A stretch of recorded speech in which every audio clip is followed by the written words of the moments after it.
নীরবে আল্লাহর ইবাদতে মগ্ন রইলেন।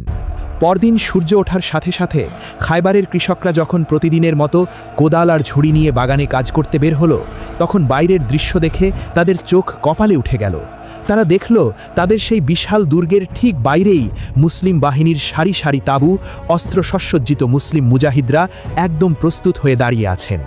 ভোরের আলোতে সাহাবীদের হাতের তলোয়ারগুলো চকচক করছে। কৃষকরা ভয়ে চিৎকার করতে করতে দুর্গের ভিতর দৌড় দিল। তারা পাগলের মতো চিৎকার করে বলতে লাগল, মুহাম্মদ এসে গেছে, তার বাহিনী এসে গেছে।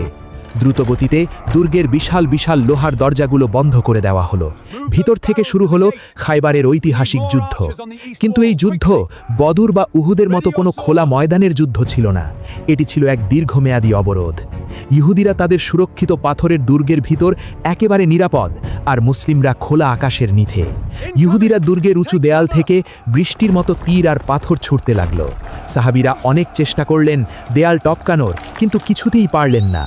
মুসলমানদের সাহসের কাছে ধীরে ধীরে খায়বার এলাকার ছোট ছোট কয়েকটি দুর্গ পতন হতে লাগলো ঠিকই, কিন্তু সবচেয়ে বড় এবং সবচেয়ে সুরক্ষিত দুর্গটি, যার নাম ছিল কামুজ দুর্গ, সেটি কোনোভাবেই জয় করা যাচ্ছিল না। দিনের পর দিন কেটে যাচ্ছে, সাহাবীরা ক্লান্ত হয়ে পড়ছেন। মুসলমানদের রসদ আর খাবার ফুরিয়ে আসতে লাগলো। পেটে তীব্র ক্ষুধা। এমনও দিন গেছে গাছের পাতা সেদ্ধ করে খেতে হয়েছে।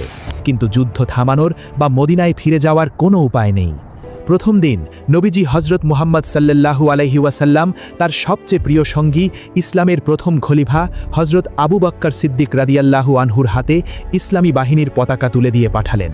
তিনি সারা দিন বীরের মতো লড়াই করলেন, কিন্তু দুর্গ জয় হলো না।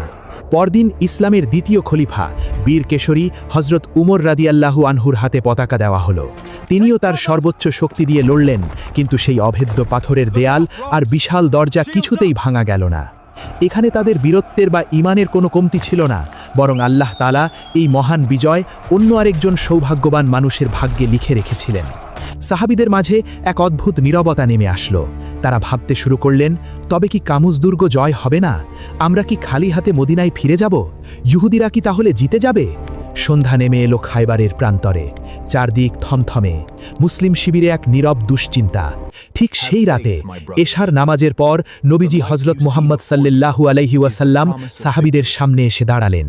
তার পবিত্র চেহারা অত্যন্ত শান্ত, কিন্তু চোখের দৃষ্টিতে এক অদ্ভুত দৃঢ়তা। তিনি সাহাবীদের দিকে তাকিয়ে ঘোষণা দিলেন, আগামীকাল সকালে আমি এই পতাকা এমন একজন ব্যক্তির হাতে তুলে দেব, যার হাতে আল্লাহ এই দুর্গ বিজয় দান করবেন।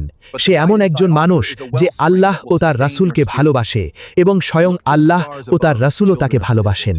সে কখনো